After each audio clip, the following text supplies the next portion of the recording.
కూరగాయల్లో కాకరకాయ చాలా మంచిదని సైంటిఫిక్గా ప్రూవ్ చేయడం జరిగింది.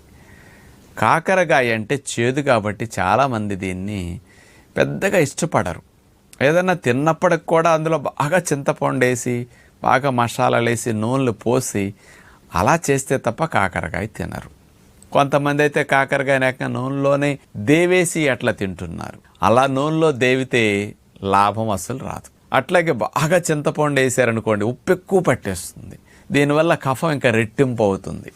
కాకరకాయ తినటం వల్ల వండుకునే విధానం మంచిది కానందువల్ల లాభానికి బదులు ఇంకా కఫము శ్లేష్మాలు ఇంకా ఎక్కువ అవుతున్నాయి.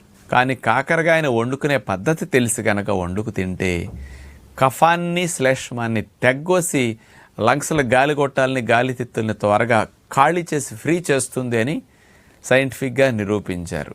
మరి ఇందులో అలా చేయటానికి ఏముంది అని ఆలోచిస్తే కాకరకాయలో